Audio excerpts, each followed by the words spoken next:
And let me see something going on here. We seem to be live. Why am I not hearing everybody? Can you guys hear me? I can hear you. Fine.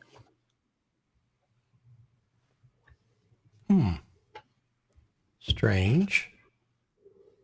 I can't hear myself for some odd reason. Let me just check one thing. See what's going on here. Well, it is the traditional start to a live show, the slow start where the host can't hear themselves. I can't hear for some reason. Oh, I know why. Excuse me. Look. This is why.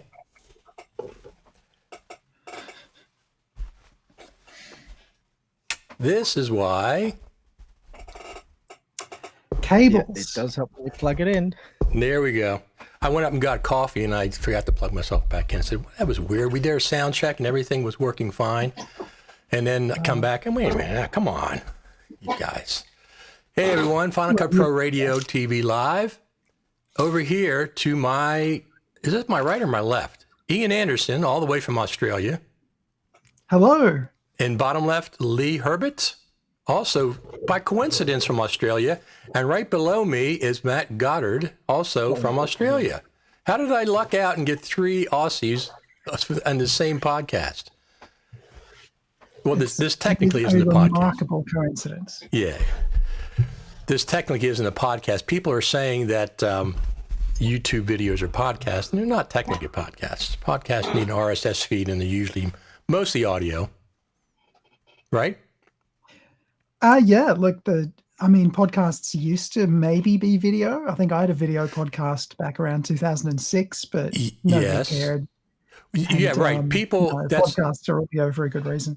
You're absolutely correct. You can have video podcast. I have one up, but it has to have an RSS feed. Yeah. That's what makes a podcast, an RSS feed that people can automatically download. Interestingly, just real quick before we get on to other neat subjects, Adam Curry, who invented podcasts, one of the co-inventors, is starting Podcast 2.0. What's different about it? The difference is he says that the giants have wrestled their own version of an index of podcasting. He wants the podcast index to be completely open, not Google has their version, Apple has their version, Spotify has a version. So he started all anew, is podcastindex.org, and he wants to make independent directory of podcasts for free. Anybody can access it. Any developer can access it if they want to make an app for it. It's not going to be, Apple, Google, etc. It'll include what they have, but it'll be open, completely open. So we got a bunch of comments already. Gert, you guys know Gert Cracked? K-R-A-C-H-T. This is Final Cut Pro from Down Under, of course. Man Cave Productions says, yes, I'm not sure what that's referring to. Gert says, greetings from the Netherlands. And Gert says, is that a banana in my ear? It's not a banana, a white banana. Have you ever seen a white banana? Yeah, this is a wired choice. I need to access my audio interface in order to listen rather than wirelessly. And then we got another from Man Cave, says, hello from Abu Dhabi. So how close are you guys in Australia? How close are you proximity-wise, hours of distance? I'm a very long way from both of them. So I'm a good, 2.5 hours flight? If there was a flight that is happening between the states at the moment, which there's not, because Victoria there's mail and deliveries and stuff. Yeah. Yeah. I'm sure they wipe down the planes before they leave. Yeah. So for those of you not in Australia, Victoria is currently in lockdown, where those guys are. It's actually very geographically well sorted out. So just down below those guys, they are physically south of where I am. So that works really quite nicely. Down below, down below. That's what it is, what you're telling me. Yeah. So unfortunately, Victoria had a much bigger COVID-19 outbreak than the rest of Australia. And so I'm in a state where people don't really take it terribly seriously because we've had no community transmission for about a month, something like that. Whereas in Victoria, it's been a lot worse. So I'll let Lee and Matt tell the story. Well, I wanted, Matt, it says guest has muted themselves. Somehow you've muted yourself. Because I haven't noticed on my... I'm sure what Matt is saying is amazing, but we can't hear it, Matt. Yeah. It says guest has muted themselves. Maybe try turning it off and on again.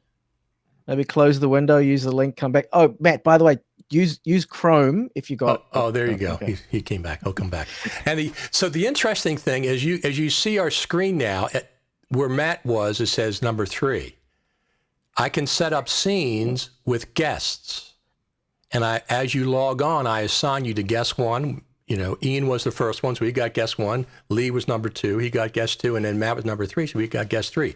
When he logs back on, he'll automatically fill that spot. Cool. This is one of the new things in Ecamm Live interview. It's in beta, but I ran it yesterday for an hour and last week for an hour, and it ran fine both times. I've used their betas. I use their betas all the time for like months and months, so they're pretty stable when they release them. Well, that's good. It's nice when betas are stable because very often, as you say, they're not. Well, exactly. They have a pre-beta, a more private group, but this is the public beta. They have a Facebook group and the whole 9 yards. And it's been very, very, just to get this interview mode. Okay, this is the best thing. No Skype. They're supposed to be using broadcast quality video, et cetera. So, and they just started. One of the things they're going to do is add the ability for us to talk to each other when there's a countdown. Right now we can't, but that's one of the things they're going to be able to do, like you can do in Skype. So, and is there any sort of local recording that's happening of this stream, or yes. It's just yes, yeah. So you're able to locally capture, because I remember can't remember what service there's a service a few years ago that some podcasters that I was working with were using, where it would actually record both sides locally. And that way you had a clean recording of both sides on each side. And that way, if there were any issues because of bandwidth or anything like that, you had a clean recording on both sides. So I'm broadcasting 1080p. We're going to Facebook, YouTube, and Periscope TV simultaneously. And I'm sending out a 1080p signal, but I think Facebook uses 720p. And then also the local recording is 1080p. And I can record audio separate with Audio Hijack Pro. I did that for years with just the radio show. I recorded the Skype interview separate from my mic interview. So I had 2 separate audio files. Did Matt, should I resend the link? He should have it, right? He's a smart guy, isn't he? Yeah, he'll be able to work it out. There he is. There you go. Okay, can you hear me now? Yes, we can. Yay! Absolutely. Fantastic. So that's technology. One of the things. I have a panel up on my side. As a matter of fact, let me just, one of the things I want to do, I got to hide my dock and stuff. I showed my dock one time. People were going, what are you doing with all those things? So I can share my screen now. This is the screen that I see. And over on the right hand, over on the side over here, no, it's this side. No, it's this way. Over there, you can see all you guys are logged in to the interview. And it said specifically down on Matt, it said, guest has muted his audio. Very strange. I'm going to put it down to the new old webcam that I plugged in to test. I'm going to blame that and move on. There you go. You can hear me now. That's the yes, we can hear you now. I look terrible because I'm on the 720p MacBook Pro camera. Well, your hair's kind of messed up. But your hair's kind of messed up. You should brush your hair before you show up for one of these. There you go. So, how are you doing, Matt, down in your section of Australia as far as the lockdown goes? Let's just talk about that first, because people, it's in the news everywhere.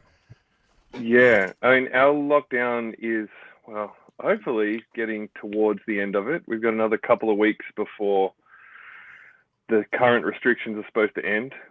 We are allowed up to 5 kilometers from our house, and we're allowed out of our house for one of 4 reasons. To go shopping for essentials, groceries, to get medical care, to provide care, and for exercise. Wow. And so people are taking different kind of levels of that. My family and I have chosen to take a more extreme approach because I have a couple of relatives who are immunocompromised and we don't want them getting sick. So I haven't set foot inside a supermarket since April. We do all our shopping via click and collect, and somebody pushes the trolley out. We put the bags in the car and drive away. So what was it? Last. Go ahead. Yeah, sorry. Go ahead. I was going to say so it's, what was I going to say? Oh, and so the shopping experience has been very different. But people are taking that to different levels. So was it better before and it got worse, or has it always been as bad? Yeah. No, we had a second wave. Yeah. Okay. Go for it. Okay. Yeah.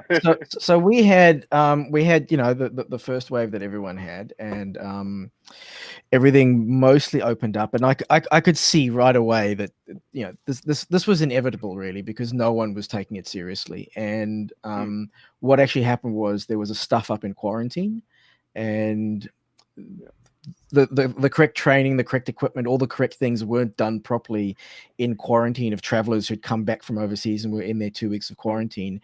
And some of the security guards got infected and they took it back to their homes, and it spread very quickly. And it was one of those where they tried for for maybe about a period of 5 days, they tried just locking down neighborhoods, and that didn't work. And then they tried something a bit more extreme. And then within another 5 days, it was the whole city is locked down. Then it's the whole state is locked down. And then a week after that, it was even harsher lockdowns. And that's been since the end of July. So it's it's not been a lot of fun. Wow. We're at week 8. I think week 8 of our stage 4 lockdown, which is up until a week ago involved a curfew of 8 p.m. and then it got extended to 9 p.m. for a week. Unfortunately, that's been lifted, but it was pretty full on for that 6 or 7 weeks. It still feels very intense. Yeah, of course. Matt and I are both parents. I mean, curfew really doesn't matter to us because right. Yeah. Our clubbing days are well behind us.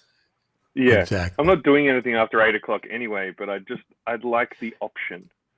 No, of course. Of course. Yeah. It's I don't want to go to the party, but I want to be invited to the party.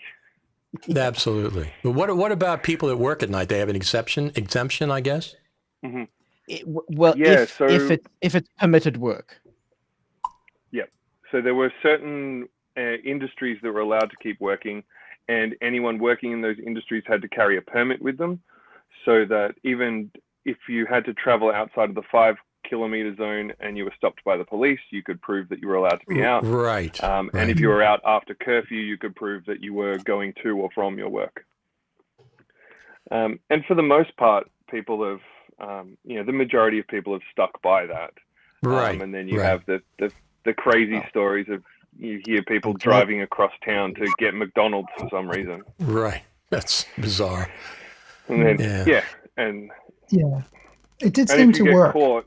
It did seem to work initially. I mean, painful, but it did bring the numbers way down. Yeah, I mean, in terms of infection rates at the peak, I think we were getting about 700, 750 new cases per day, and we're now down to, today was 6 or 8. Wow. So it's been awful, but it's getting there in terms of getting results. The results, right? Yeah, exactly. Yeah. So Maryland, where I live, we're one of the more accurate, one of the best states in the United States. We have 50 states, of course, and we're way, way, way down. But our governor's been pretty aggressive about it. He back in the spring and everything. He's pretty. Larry Hogan, if you ever seen him, he's been pretty aggressive. So for example, nice to hear. Yeah, last Saturday, I love music. I love going to see live music. Of course, we can't, not effectively. So I started just last Saturday, I brought a band here. They set up in the opening of my garage door, so they're basically outside. We have a tiny audience sitting 6 feet, 8 feet, 10 feet apart in chairs. Everything's basically outside. And I streamed that live, and it went really, really well. So I'm going to do another one next Saturday. I said, I can't go see the music. I'll bring the bands here. I get to see them. Yeah. They get a nice recording of their performance, a live stream. They get to see an audience that they normally would not see them. A lot of the bands are live streaming around here, so I figured I'd just get into that as well. I was actually going to start it a couple years ago before all this started, and I never got around to it. So Garrett says no lockdown in the Netherlands yet. And, wow. Yeah. Smaller populations, people that are like islands and things are less prone to that. Spread out. Yeah. So this is Man Cave Production says here in the Emirates, the lockdown is basically over, but everyone must wear a mask. If you get caught without it in public, it's about $10 US or 10,000. Is it 10 or is it 10,000? Well, you had 10 It's the Emirates. They would charge them 10,000. 10,000. Can you imagine? I'd have 12 masks on me everywhere. I always go with masks. I have them in my glove box in my car. I have them on the door outside. I just ordered another 100. Yeah, well, we have a mandatory mask wearing in Victoria at the moment. We've had that since before the last harsh lockdown came in. And I've been for a couple of walks with my son, and I'll get like a couple of blocks down the street and realize I've forgotten it, and immediately like drag the dog and the 3.5-year-old back to the house. I'm like, I don't want to pay the $200 fine. We're going back home. So even outside, you have to wear it? Yeah, anywhere in public. Basically, you leave your house, you wear a mask. Okay. So out here, at least in the state of Maryland, if you're outdoors and 6 feet away from everybody at least, you don't have to wear a mask. Nobody's telling you not to, but they said if you're outdoors and at least 6 feet away from everybody, you don't have to wear a mask. So if you're running, for example, if you're walking by yourself. Now, when I go walking, I carry my mask with me anyway, but when people pass each other, they move out of the way. One person will go into the street, the other person will stay on the sidewalk typically, and then go back once they pass. Yeah, and that's what people are doing here as well. And the two exceptions to it are if you're doing exercise, so if you're riding a bike or you're jogging, you don't have to wear a mask. And if you're eating or drinking coffee, which is great for Melbourne, you don't have to wear it. So you can take it off to drink your coffee. Yeah. Well, here in Queensland, we don't have compulsory masks. There's only a few people wearing masks. I guess it depends on where you are. But, some employees, like in cafes or food prep, they'll be wearing masks. But yeah, a lot of people don't. I've got some masks here, but I'm actually yet to wear them. I just tend to avoid people as much as possible. Well, that's let's be honest. You did that before COVID. I mean, exactly. Oh yeah. I'm a hermit. Well, that's just the editor in you, Yeah, we my girlfriend and I, we stay home for the most part anyway. It wasn't, of course it was different. And I did the initial grocery shopping once a week on Sunday mornings early. But then the thing was, I ordered stuff from Amazon whenever I can get. Just Amazon, to avoid going out so much. But anyway, in Maryland, where I live, it seems to be way, way down, but that's because of aggressive action. Governor Hogan. So let's talk about Final Cut Pro. We've had our COVID session. Yeah. So 10.4.9 came out, which was a very, very, very welcome update. I still say, I'm not on the beta team. I have no inside knowledge. I still say some of the features in 10.4.9 seems like they could have been saved for 10.5. They're pretty darn big features. It seems like they maybe took one or two out of 10.5 and gave it to us a little bit early in 10.4.9, probably because 10.5 is going to take a little longer than they expected or whatever. but the proxy workflow is fantastic. Yeah. Mm-hmm. And one of us has a book. Yeah. One of us has a book coming out. Is Ta-da! I know it's covering 10.4.9. Is it also covering the little bit changes in 10.10 or the bug fixes? Or The book has, okay, so yes, I've been writing a book, and the Amazon page for pre-orders is just a little bit out of date. So it says 10.4.9, but the front Okay. cover of the book and the page itself will say 10.4.10. It has been Excellent. updated for the bug fix from that, because there was actually a change to the book that was necessary, just besides saying, hey, this is okay for 10.4.10. Turns out I had talked about the sensor plugin and how to keyframe, and there was a bug in the sensor plugin where if you set keyframes on center and then moved the on-screen controls, it didn't set new keyframes, and it always had before, always did in the future. So now that's correct and set up in the book. So I have a website you can go to if you want to sneak preview, and this is brand new because I only made this website today. So it is fcpxefficientediting.com. Excellent. So you can head to that, and it's got a link to the not yet up to date page on Amazon, which will be live when the book goes live, which at the moment looks like being in just over a week. So cool. Possibly on the 16th of October, we'll have a brand new Final Cut Pro book. I like Final Cut Pro books. I like having books that, the video tutorials are great as well. But sometimes, what was the Lisa Brennis used to do them on Final Cut Pro in the classic days? She used to do like some kind of a quick, tips or something. We always liked her books. They were pretty concise. Diana Waynand? No, Lisa She did the Brennis. Apple books? Lisa Brennis wrote this wasn't the official Apple book. This was, she had some kind of a, how to do this, X, Y, Z, she had a list. But she had them all for the classic. I think she stopped with Final Cut Pro 10. I don't know about that. I get the sense that it's a small club of people writing books for Final Cut Pro. And I hope nobody has done it quite like this. I don't think they have.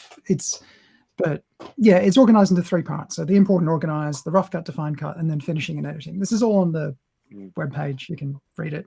But the book is laid out the same way you would do an edit. So it makes a bit of sense. It should make sense to somebody editing for the first time. And then when they come back and do the next edit, they should know, oh, hang on, what was that about connections? And what's that about storylines? And, oh, how do I do multicam? And right. So it should work. I hope people enjoy it. It's huge. I just counted up how big it is. Would you start working on that this summer? Seasons are confusing.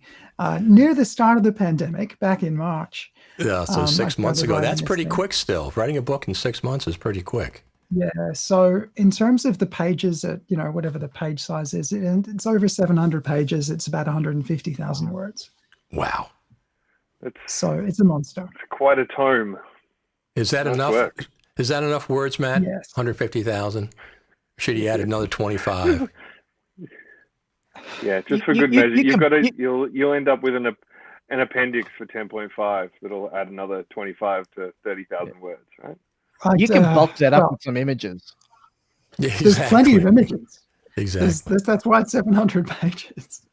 So Lee, your recent tutorial or an article, was it with a new, was it a NAS or? Yes. It was for a new, in fact, it's sitting up there on top of the other two. It was quite interesting because they, Synology sent this to me to review, and they said, are you interested in reviewing? I was, I'll have a look. It's for the kind of stuff that I do, it's actually too small because it's only got 4 drives. Okay. And like I need 6 drives or more because my projects, most of them are like 3 terabytes at a minimum just for the raw footage. Right. But yeah, I was really impressed because I've got tons of the Synologies already that I use for backup. So just to give you an idea of my little setup, I've got a GTEC Shuttle XL Thunderbolt 3, which is my main edit drive, and that's a nice big 60 terabyte Gazunta thing. And then I've got an older Promise Thunderbolt 2, which is also an 8-bay, which backs up the GTEC.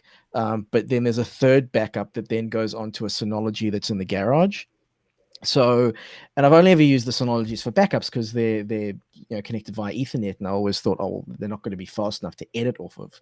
Right. And I just thought, with this one, I was testing it. So it wasn't one of those things where I have to use. I'm just testing it to see what it can do. And I thought, let me test it. And I actually, threw on some 4K footage on there from an old project that I'd worked on, and it ran just fine. And I'm not using 10 gigabit, it's got 10 gigabit Ethernet, but I can't afford one of those fancy switches because I looked into it and it's like $1,000 minimum for a decent 10 gigabit switch. So it's just normal 1 gigabit connection, Cat5. Right. And I had, a multicam clip with 3 4K clips, 3 4K clips in a multicam clip, and it's playing back no problem over standard Ethernet. And I was like, wow, you go to forward, start stuttering a little bit, but I was like, okay, that's totally usable, which was quite cool. Now, is that a RAID configured as a RAID? Yes, so so you put in the drives that you want, and then you can do like proper RAID. Alternatively, Synology's got their own sort of little flavor of sort of soft RAID as well. And again, because I don't need anything overly fancy, I just use the soft RAID. Also because the soft RAID makes it a lot easier to swap drives in and out. And it's quicker to rebuild as well. That's one of the really nice things about soft RAID, is that if a drive fails and you replace it, you can still keep using the NAS and access the data on there whilst it's rebuilding the RAID. Whereas with hardware RAIDs, it's not quite that simple.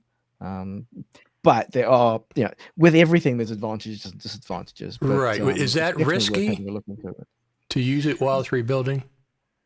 Yes. So I don't. But imagine you were working on a project with a deadline, and you have to. Sure. Obviously, this wouldn't be your only copy. So if something went wrong, you'd have backups anyway.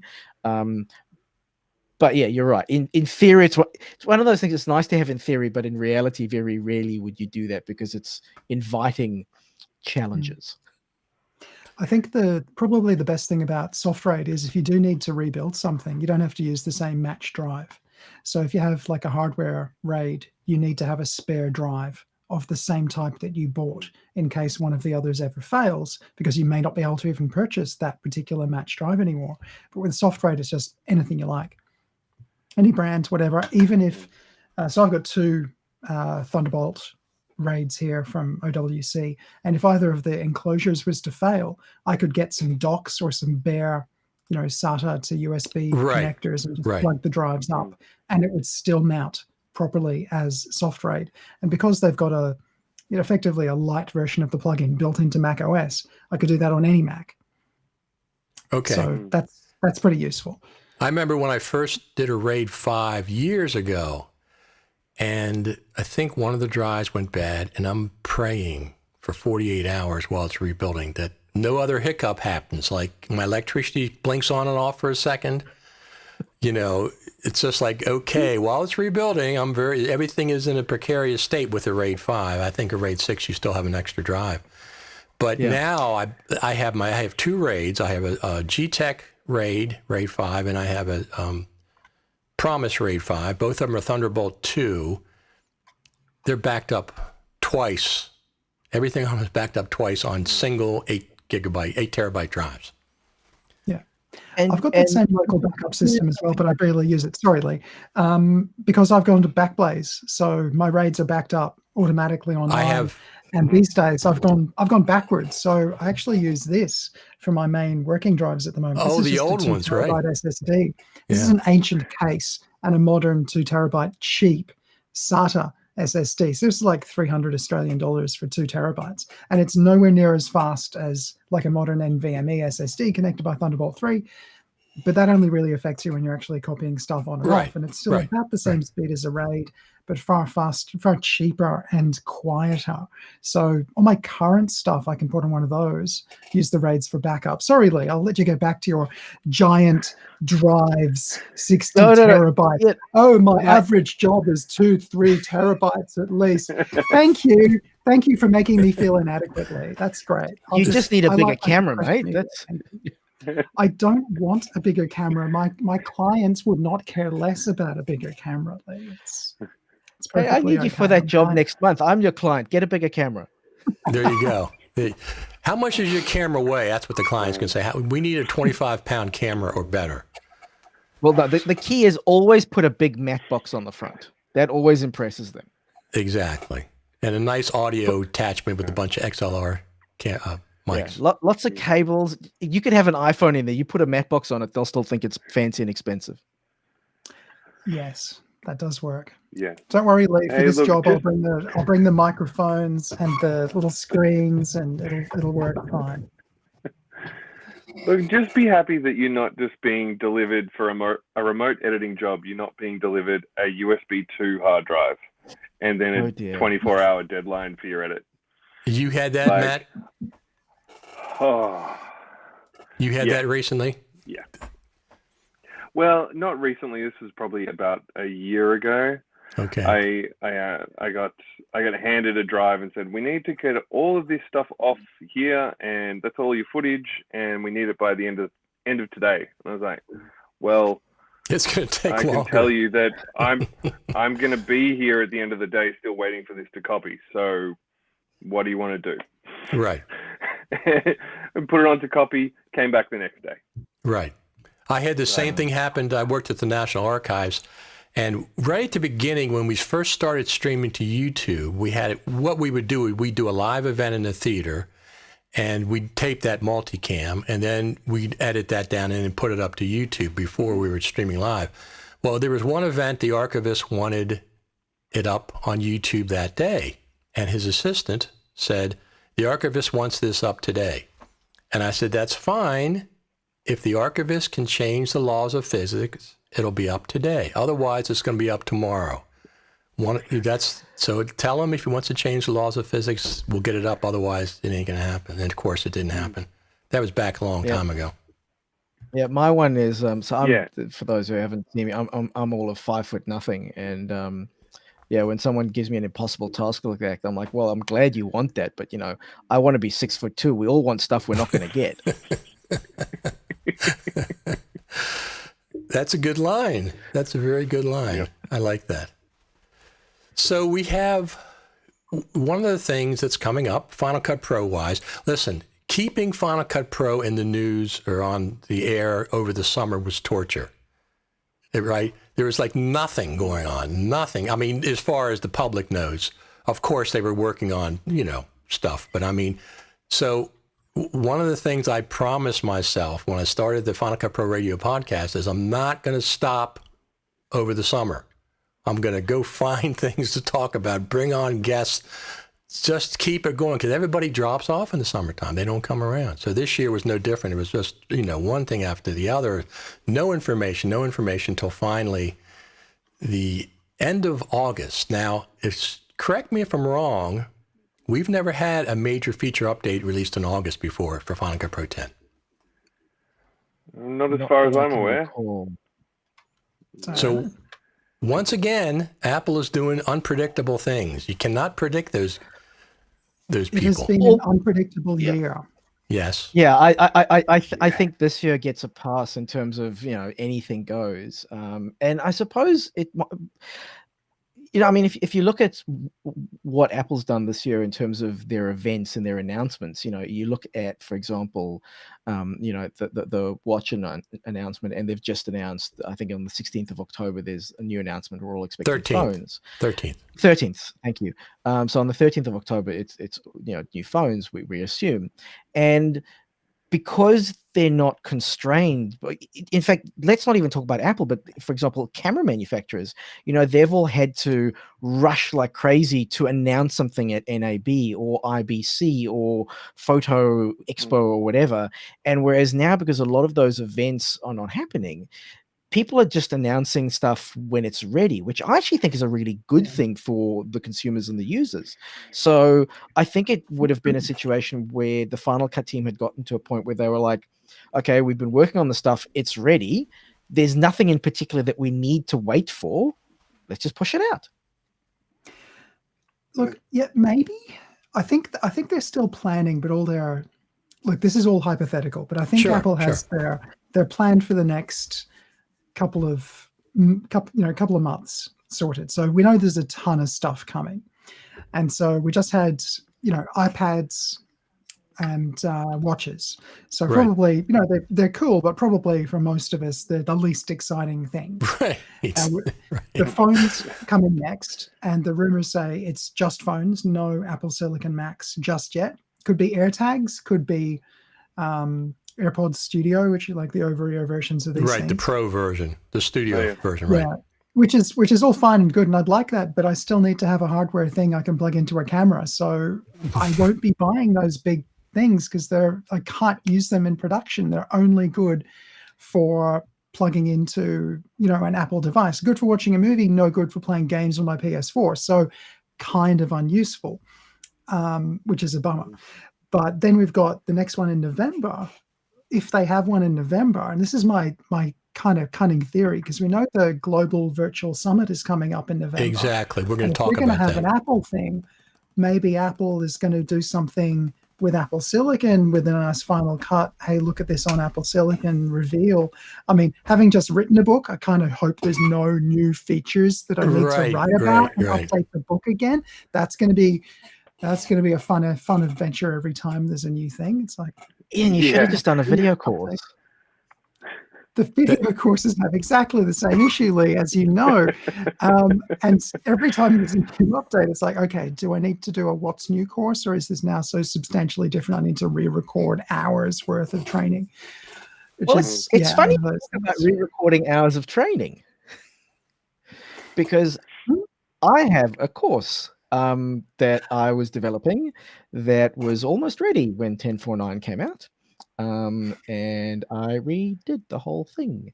So it was supposed to be just an introduction to Final Cut, but unfortunately I talked too much, so it's ended up being 4 hours of content. And yeah, that's almost done, so that'll be ready hopefully next week or the week after. Where's that going to be? Go ahead and plug your website or whatever. Well, that's going to be on a new training platform called Creative 111. Okay. So this is, I think mine's going to be like the third course that's going to be up on there. So that's pretty exciting. I'm doing it in conjunction with a friend of mine, Ian Robinson. I don't know if he's an After Effects. I know that name. Genius. Yeah, I know that name. He does a lot of the training for Adobe for their After Effects stuff. He was at the Creative Summit a couple of years ago. So I think that's where I met him. You might have met him there too, Richard. And I tell you, the way that I met him is so random. There was a photography workshop in Fiji back in 2015 that I was hired to go and shoot and to record and do promotional content and like record all the educational content. And he was just one of the participants on it. So when I met him, I just thought he was like a photography enthusiast, and we ended up chatting, and I was like, oh my word, he's like one of the best motion graphics people around. And yeah, we've just sort of hit it off, and we've done some stuff together. So yeah, it should be really good. So I really like Ian's work and I like Lee's work, right? But Matt... You never see my work. Matt has the annual fashion show that he does. That's the one that I miss the most. I guess that's not happening? Well, it was Almost. happening. That was my last major editing job. So it's a 5-day shoot, 5 days of editing, and we got to day 3 and got shut down because of the pandemic kicked in. COVID kicked in. What was that? Middle of March. And so they shut down the whole festival, and we all walked away. I got a call an hour before I was supposed to be at the apartment where we were going to be doing all the post-production for, I think the night 4, and that was it. So when it comes back, so that's in March every year, when it comes back, it'll be very different in 2021. That's for sure. There's no conferences being done here. There's a wait list of people trying to get into the country on planes. We're only letting in, what is it, 4,000 people a week or something? I think it's 2,000 a day. Oh, was it a week or a day? I It can't remember. was 2,000. It was 2,000, and they increased it. But there's there's nobody into the country, and so for that to change by March next year, I mean, it's a great job, and I appreciate your enthusiasm. Right. Well, at least it's a fun job to do. At least do you have the footage? That's the footage is on a hard drive at the client's facility. Okay. I have some of it. Okay. Well, that's some something. of the edits that I did, but it was it's been a weird year for editing. That's for sure. Yes, it has. Especially the kind of work that I do, which has been, I think my business model, I guess, is as a guy who comes in when you're too busy. So small producers who do things themselves, who shoot and cut and do all of it themselves, when they've got too many clients and they're out shooting and they need somebody to keep cutting another project, they bring me in.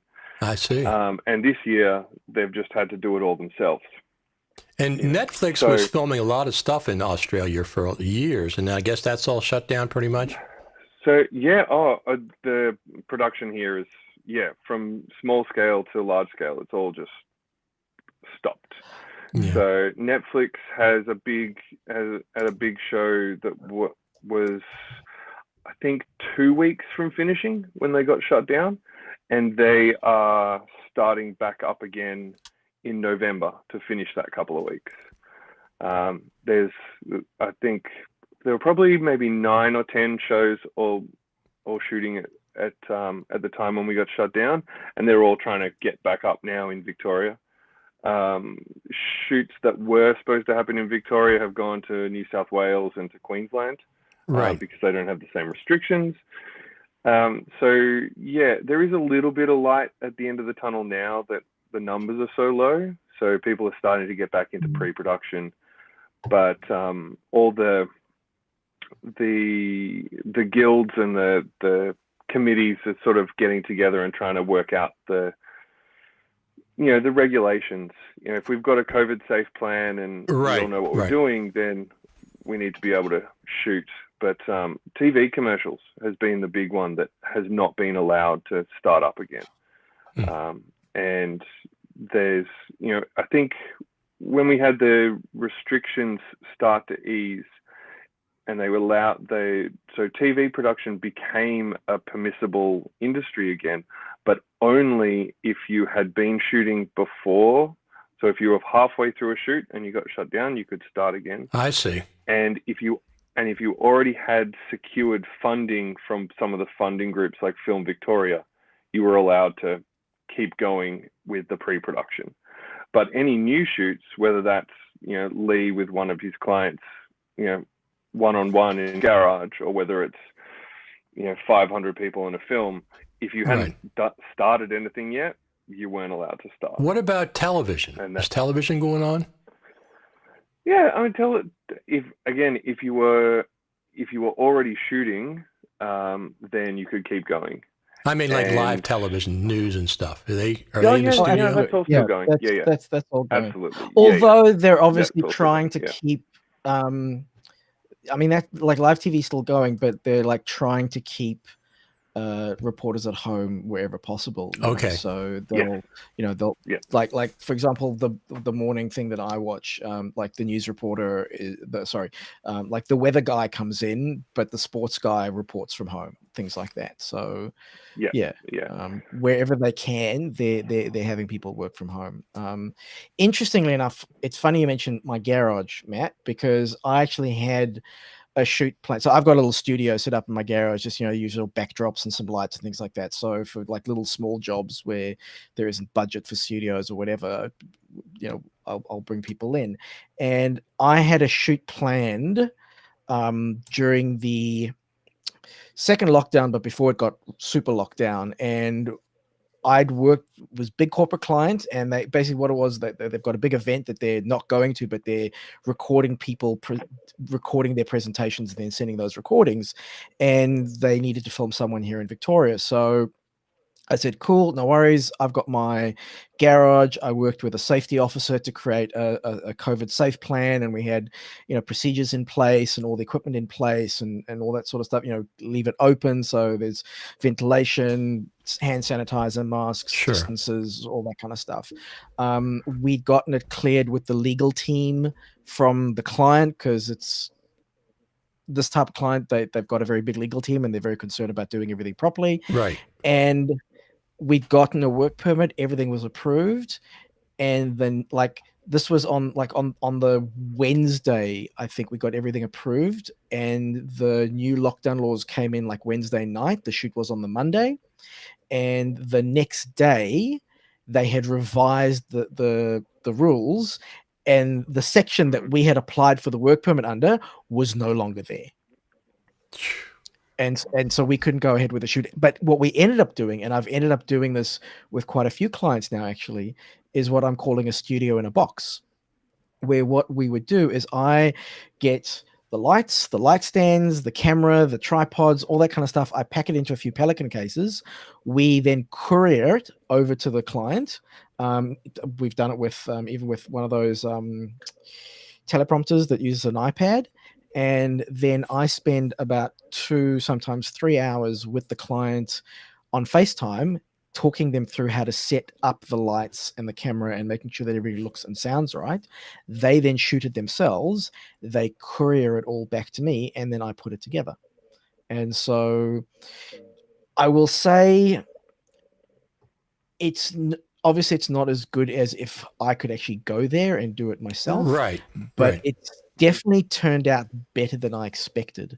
One little caveat one little gotcha that I've got to mention, which thank goodness the person I was dealing with thought to mention this the first time we were doing it. When we were setting it up and they were FaceTiming it on they would take their phone and put it on the back of the camera to show me the to show me the display so I could see whether it was Sure. well exposed or not. The camera on the iPhone when you're FaceTiming will adjust the exposure of what it's looking at to make it look right. And thank goodness the client thought to say to me, hey, the back of the camera looks darker than it does on the phone. Should that be a thing? And I'm like, no, it should not. And so I said, look, could you just record 10 seconds of footage, push record, go stand where we need you to stand. Just say, hello, Right. my name is, come back, push stop, and then email that footage to me and I'll see that and then I can do it. And that's where we then came across it because they were on a Mac and they didn't have an SD card adapter. So I then, and this was fun, I then had to talk my client into, and thank goodness I'd sent one of my little Sonys and not the big Sony.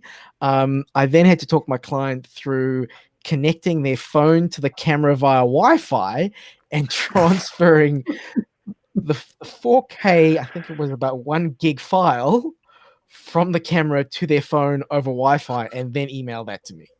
Well, hopefully you get paid by the hour. I was well compensated. Yes. Okay, good. It was it was an interesting experience. I feel so sorry for you because my process is basically I park nearby, I drive to the client, I take my stuff in a suitcase or a couple of suitcases as usual, and I go upstairs and I set up my cameras and my lights, and I just keep my distance while I'm shooting. And I wipe off the lapel mics with alcohol swabs so that everyone's safe, and then they mic themselves up. And that's about the limit of the COVID safe stuff I have to do. Basically, keep my distance, make sure nobody's breathing on me and I'm not breathing on them. Right. Don't breathe on me. We haven't had anywhere near the same painful lockdown. And so, if somebody needs me to shoot something, it can happen, and it's pretty straightforward. It's just that all the events are done. So, I normally do a bit of photography work for events, and they're all just cancelled. I mean, the ones that were this year are tentatively shifted to March and May next year, and no, that's not happening either. It's just they'll be cancelled again because we won't have a vaccine probably till early half of next year. And So everyone will have had it. What's everyone's guess on the first Apple Silicon Mac? Tim Low Cook power said laptop. a low power laptop, a low end. That's what I'm thinking. Yeah, Something because like that. they're going to take longer to get the GPUs up to scratch. And the main benefit of, well, Apple Silicon looks like it's going to have enough grunt, which is great, but it's one of its main benefits is going to be lower battery life. Sorry, not lower battery life, lower power consumption. So it gets obscene battery life. And so we might get, let's say, double the real battery on, the same kind of size Mac. So that would be appealing because, if I'm running Final Cut on like a 15-inch laptop, Right. you don't get more than a couple of hours on Right. battery. Right. Yep. And, I would love to see that actually become a day Sure. on a regular laptop. Oh, yeah. without having to plug it in. Well, we know that's coming with the MacBook Pro, the big MacBook Pro. I'm thinking the easiest thing for them to do is just do the Mac Mini because it's already there. Just swap out the chips, modify a few things, boom, it's done. But who knows? I mean, it's not going to be a workhorse Mac. It's not going to be something that video professionals necessarily are going to be. It's not going to be the 16-inch MacBook Pro. It's not going to be the iMac Pro. It's not going to be certainly not the Mac Pro. So other things. I think another sort of argument for it to be a laptop is that more people buy laptops. Yes. And far fewer. And I think it's one of the things where they want to sell a truckload of these because they want to get them into people's hands. They want people to realize all the advantages of having them. So I think Ian's idea of like a smaller laptop, I think a smaller, relatively for Apple world, low priced laptop actually makes a lot of sense because I think they can, those like the MacBook Air, those things can just fly out the door, right? And they can get people into this transition as quickly as possible. Sure. So, go ahead, Matt. I was just going to add to that, like the idea that it'll be a product that people aren't buying because it's a silicon Mac. They're going to be buying it because it has longer battery life and et cetera, et cetera, et cetera. Like the people that care that it's a silicon Mac versus an Intel Mac are probably going to wait for the workhorse iMac Pro or updated Mac Pro. If you can put it in that entry level market where people are looking for the benefits of that silicon rather than the idea of an Apple chip, right? It's gonna sell truckloads. Yeah, they always told us at the Final Cut Pro Creative Summit that by a large margin, the 16-inch, 15-inch MacBook Pro was the most popular Mac for editing in Final Cut Pro. I think it was 60-70% of the editors use the MacBook Pro. So yeah, the portables definitely are popular. I'm just wondering, besides the Apple Silicon Mac, we all agree it's going to be a lower end, probably a MacBook of some sort.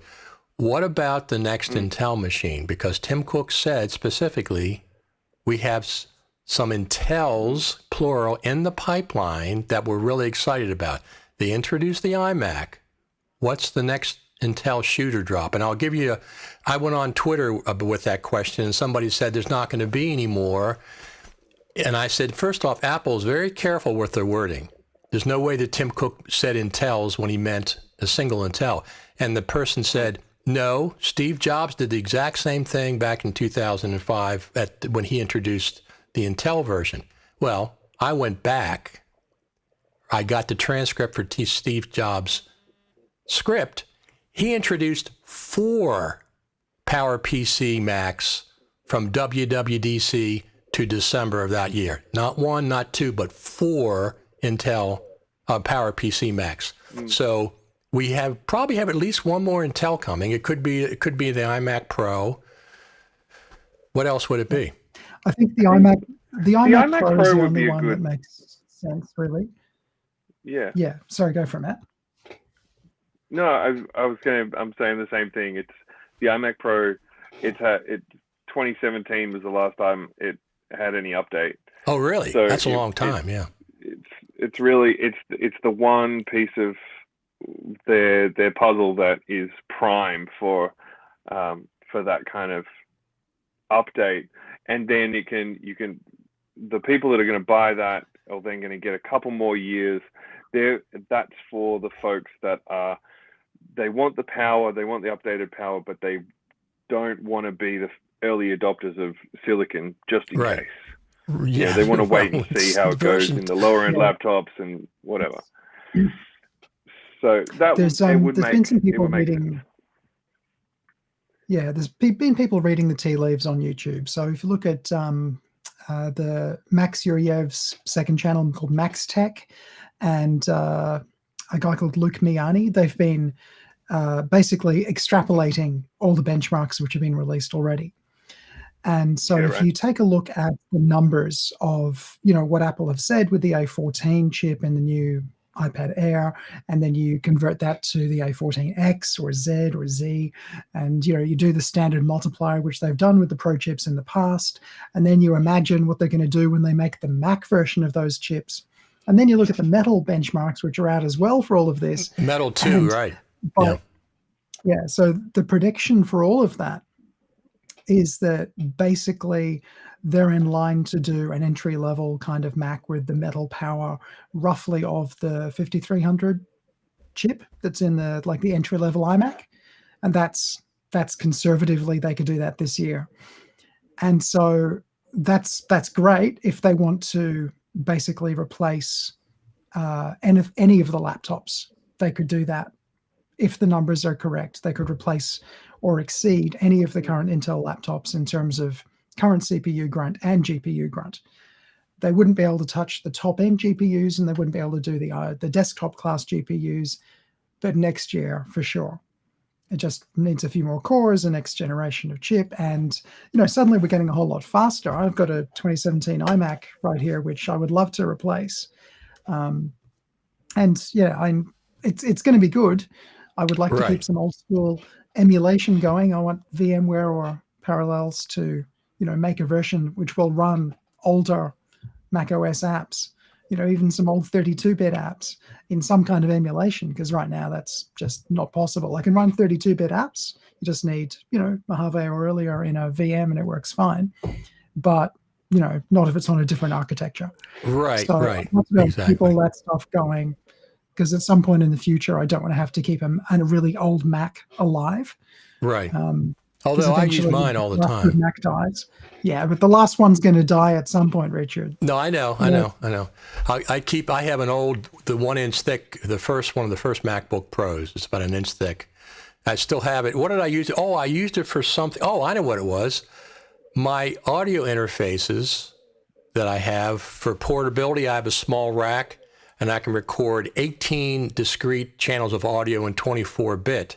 It's FireWire 800. So I'm not going to buy a new setup now because I don't do that much remote, recording, mobile recording. But I fired that thing up, got the rack back, and it works pristine. I'll let it run for an hour. 18 tracks to 24-bit.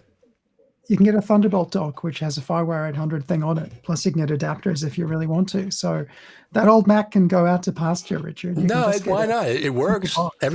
Everything works. Everything works. I don't use that. It's the first time I've used it for a while. Although I did get Chris Hawking wanted Final Cut Pro 10.0, which I had on that machine. This is my adapter to get FireWire 400. FireWire 400 to 800 to Thunderbolt. There you go. There you go. Yeah. I can't remember why I've got this, but I'm sure there's a hard drive somewhere in my collection that I need this for. Yes. Oh yeah, yeah. I've got. Oh goodness me. Some ancient Quadra, old style lacy hard drives. Yes. Have not been booted up in forever. And they've got the oldie school focus. FireWire 400. Yep. And I have these, the old OWC, the clear plexiglass. I could never keep these things running. They always had something. This is a 400 Thunderbolt FireWire 400 and USB. And for some reason, I buy these, and it's just the chipset would stop working or something eventually, so I stopped buying them at one point. But I haven't fired anything up forever. So let's talk about the Final Cut Pro Creative Summit, global summit that's coming up this year. From what we know about it, they've posted it's going to be November the 16th through the 22nd, which is like 6 days. It's incredible. It's incredible. I presume they used to do 3 tracks all day long. At least the first 2 years, they did 3 tracks all day long. So I'm not sure. I think they may be doing 2 tracks this time. It's going to be virtual, of course, which everybody can work from their house. 6 days of material. $199. The owner has announced that price in the Facebook group for people, alumni that have gone there. $199 for the 6 days of training, and you can watch the videos up to 90 days after the event if you get that. Yeah. So that's going to be cool. Well, I'm looking at the website. Just on the website now. Yeah. Yeah, it looks like it's updated. They've got a partial program. Yeah. So they've got, and it's actually it the alumni. It's $199, but there's a 15% discount on top of that for alumni. Oh, there you go. Yeah. Okay, so it looks like there's morning sessions and then afternoon sessions. So it's going from roughly 11 a.m. and then stops around 1:30, and then it picks up again at 4, goes through to 6. So yeah, mornings and then afternoons, which is now this is interesting. So this is all on Eastern Daylight Time. So good for you, Richard. Very yes, convenient. absolutely. Absolutely. Even worse for us. So oh boy. California was bad enough. This is, I think, 14 hours from me and probably 13 hours for you guys down in the South. Well, it's lucky you can watch. Yeah, it's lucky you can watch the sessions later. Yes. The only one that's going to be interesting, not the only one, the one that's going to be most interesting to watch live is the Apple presentation, right?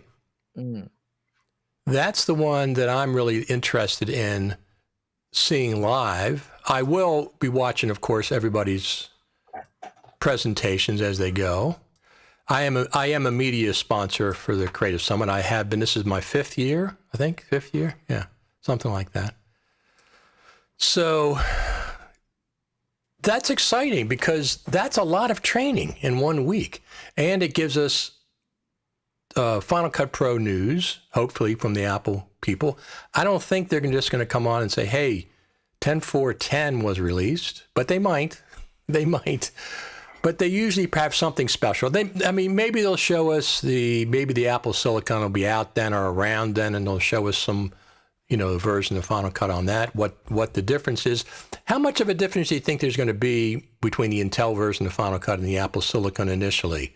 I mean, they can't have 20 new features on Apple Silicon that's not on Intel, right? Especially considering the first Apple Silicon is going to be probably a lower end one. So they'll probably be pretty much in par, but maybe, the Apple Silicon should have some advantage, but I wouldn't think dramatic advantage initially. I would imagine in terms of features, there'd be absolutely no difference because they would want, again, I know nothing. No, I understand. But it's one of those where, they'd want to keep that consistency. So, because one of the big messages I think with this whole switch to the new chips is that it's, don't panic. Everything's going to be the same, but better. So I think the differences will be in performance. But in terms of features, I would be very surprised if there were any features that one has that the other wouldn't have. Well, that'd be good for us Intel users because I'm not planning on updating my Mac Pro anytime soon. My MacBook Pro, perhaps, when they have a 16-inch version, but I'm not going to jump into it. I'm just going to wait and see what the actual advantage is. So we got another comment here. It said, Colin says, great. I'm not sure what that is. Chat, lads, love the old drives. Everybody loves the old drives. They also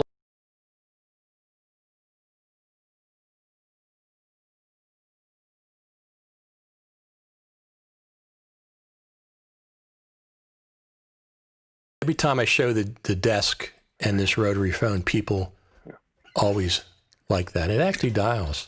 And believe it or not, it actually, I can plug it into a modern telephone system and it actually works. What are those? Floppy drives? What the heck are Old those? drives.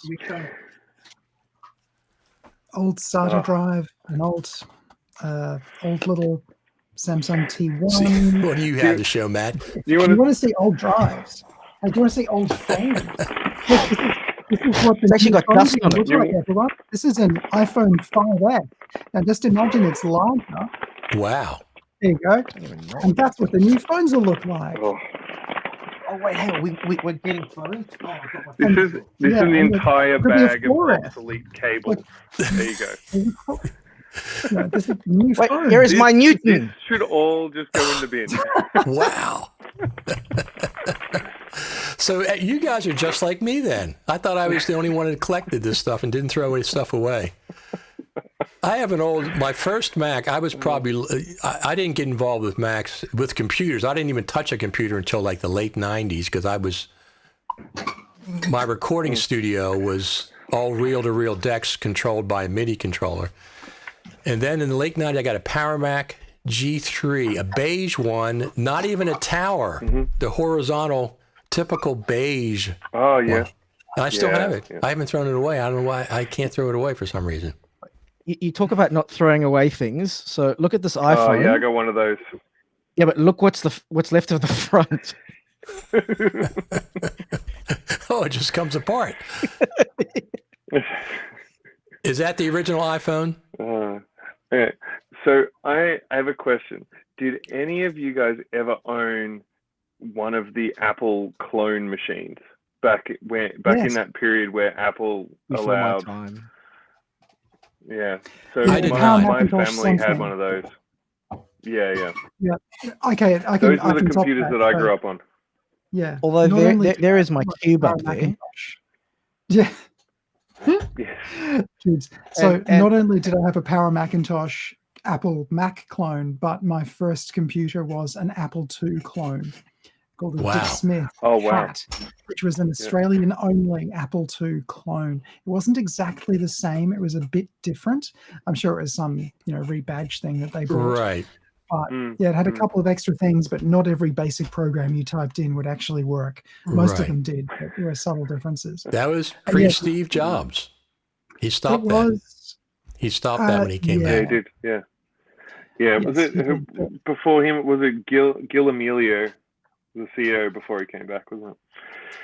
Yeah, I saw Who Gil oversaw Emilio that present debacle? once. I saw him present wow. in Tokyo in 1997 at Macworld Tokyo. Wow, that's right about when he first came back, right? Back to Mac, Apple to Mac. Gil To was Apple. only that was Gil. He was only around for a year or two. Yeah, no, I can't remember. But I do have a fun story about the Cube. I'm not sure if you know this one, Lee, but when I worked in London, I had a job where I was doing retouching, and one of our clients was high-end jewelry, and they had a store on Sloane Street, which was the big fancy street in London where lots of the jewelers lived. Yep. And one night there, I got to film a fancy opening. So I was filming live, and my wife was wrangling a cable, which was very, very long. It got connected to a TV, so the people downstairs could see the very fancy people upstairs.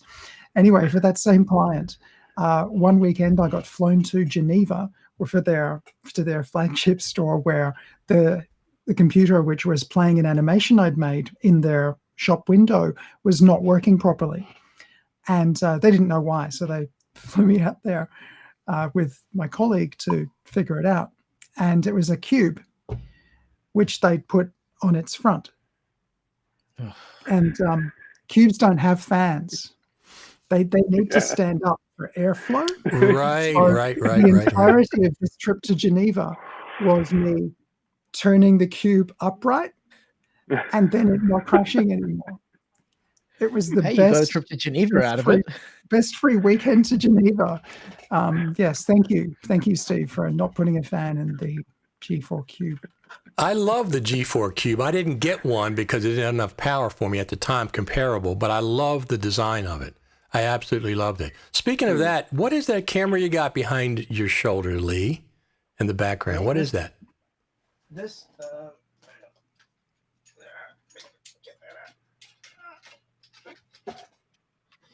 this is my Sony A7s Mark Iii, which I've just got rigged up with some Zacuto stuff that I'm trying out. Yeah. Is it everything it's cracked up to be as far as low light? Because that's the reason I would, if I did get one, that would be the reason.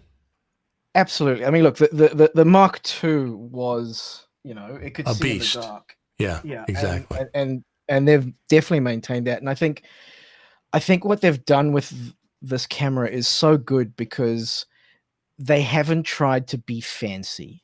They've just taken on so much feedback in terms of what people who are using their cameras wanted. And there is nothing, it's going to sound weird, but I'm going to say there is nothing special about the camera, but in the best possible way, in the sense that, they've given us 10-bit internal. They've given us a flippy screen. That's fair enough. The flippy screen should have been there ages ago. Sure. But so many of the things, it's got all the stuff that we loved about the previous models. And then they've taken on so much, like all the stuff where they go, oh, look, I love this camera, but if it just had this, if it just had that, and it's got just about all of those if it just hads. So yes. Let me say yes, one thing about that. One thing about that. Yeah. When the 2 came out, I said, boy, I really like this low light performance. However, and I went down half a dozen things that the GH5 had that it didn't have. The 3 has all the things that I wanted. The flippy screen, the dual card internals, a modified menu that looks more like a Panasonic menu than a Sony menu system. All these things, It's like they took all these things from the GH5 and put it in. And that's why I find it attractive. And it only took them 5 years. Is that how long it was? Well, it's taken that long for the GH6. Can you record longer than half an hour in 4K? Yes, you can. Yay! Yes, Okay. you can. Yeah, no limits on that. I mean, I record to Adamus recorders most of the time anyway, so that's never really been an issue for me. But yes, if you want to record internally, you can. So that's really good. Yeah, it's. I remember, like, it's funny enough. So I remember the A7s Mark II very well because I got it just before that job in Fiji. It was April 2015. And that was really interesting because I learned on the first night not to use log in low light. That was a very quick lesson to learn, particularly with an 8-bit camera. Right. So, yeah, that's just an interesting little bit there. But yeah, no, it's. I can't wait until I'm allowed out to go play with it because at the moment I'm just sort of walking around filming within my 5-kilometer little bubble on my walks in the morning. So. Right. Yeah. Not so you guys, this is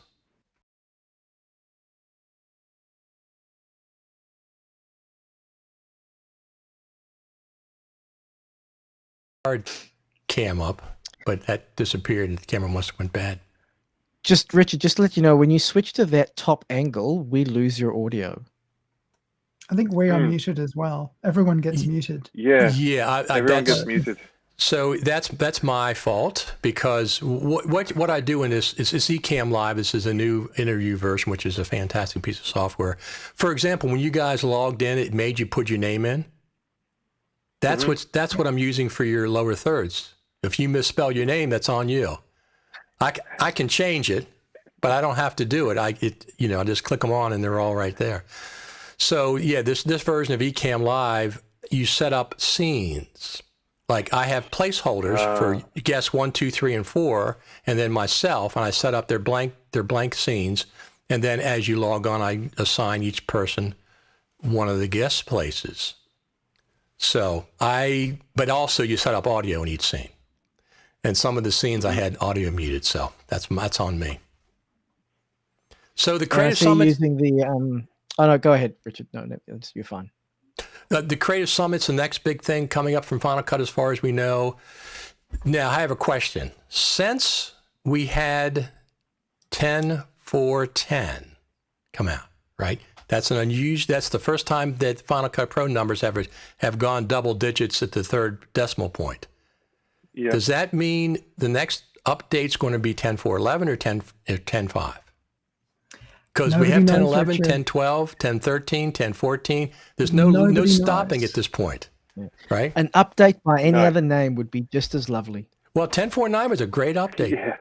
10.4.4 and 10.4.9 were great feature updates. I like both of them a lot. They've kind of bounced The thing- between feature and bug updates. Right. There hasn't been major Yeah. updates for a while. Sorry, you go, Matt. No, I was just going to say, like, Apple, like their release schedule is consistently inconsistent with its, point update naming structure. You can see places where we just jump from, 10.3, I think, or 10.3, we jumped directly to 10.4. There's no 10.3 point something. And now we've got 10.4 all the way from 0 to 10. So it's, and the time between updates doesn't give you any indication of whether it's going to be a point update or a big release, a number jump. Right. So it's anybody's guess. I was just looking at the Wikipedia page, and we have had one previous release in August, but it was only a bug update. Right. I'm talking about feature, right? Yeah, 10.1.3. We just don't know. I mean, there's low hanging fruit. Just don't know. There's stuff they could do. Yeah. Which, like, there's an interesting developer. The website is ulti.media, and they've Yes. done some really cool things recently. So there's cut detection. So you give them a video, and it gives you back an XML with the cuts Yep. marked. Yep. For €10, something Right. like that. He's been on the show. there's I had another him on a one- couple weeks ago. Yeah, so there's tons of really interesting things from that developer, including one which I don't know if this is out yet, but which is the same thing I'd actually discovered you can do with photos, in that you can have automatic detection of what's actually in the shot. So this is a person, this is a cat, Right. this is a Right. chair, that kind of thing. He's working on that. Automatic keywording, and that's coming from him as well. So, I mean, much as I'd love him to be successful, I can see that Apple may well do exactly this stuff, given they Sure. already do it in photos. Yeah, anybody. And other applications like Resolve have cut detection, and Premiere has cut detection. So, Final Cut may do that. So, I mean, look, I'd love them to do all this stuff, and dupe detection, of course, all of these things, because they're easy updates that are very simple to write about, and I probably don't even need to change the page count in the book. That's your motivation. But if they go and change something fundamental, then I might have to rewrite whole chapters, and that's going to be just like if they do like a roles-based mixer. Sure. Actually, that's all right. That's like half a chapter in the audio chapter, and that's Right. fine. So I do you don't know mind that. where Multimedia comes from? Because he told me. I don't. Please tell us. Multimedia without the M. Okay. That's how Cool. it says multimedia without the M. He was on she's been on the show twice. He came on once for beat detection, and then this last update he had for FCPX cut detection. He was on a couple weeks ago.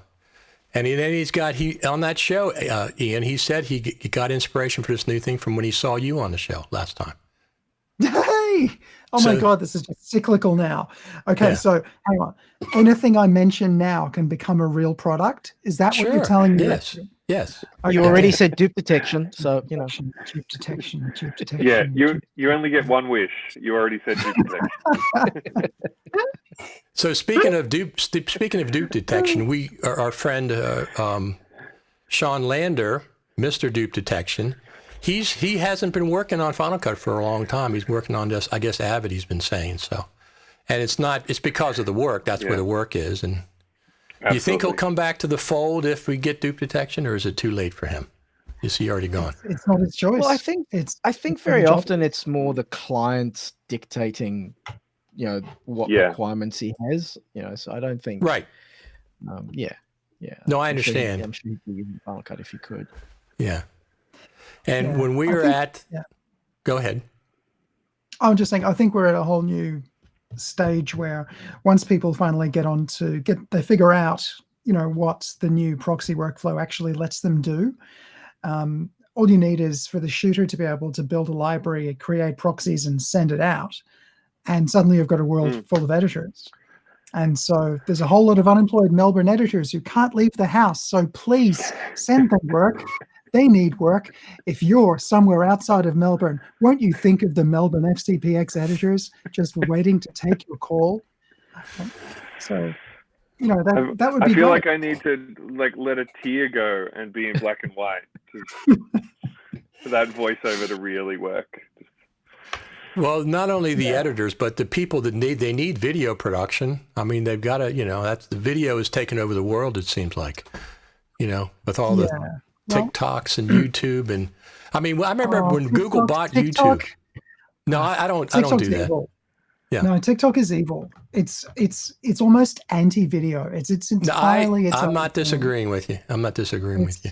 It's very, very strange, and I'm not just the old man shouting at kids to get off my lawn here. It's it is strange from an objective viewpoint. It just keeps repeating. You can't stop it repeating. So it kind of anything you watch, you've seen it 5 times before you've made up your mind if it was good or not. And it's a very, very strange medium. I don't think it's good for people's brains. I don't think it's good for the industry, and it certainly doesn't encourage professional production. So we don't really have much of a place in it. So that's okay.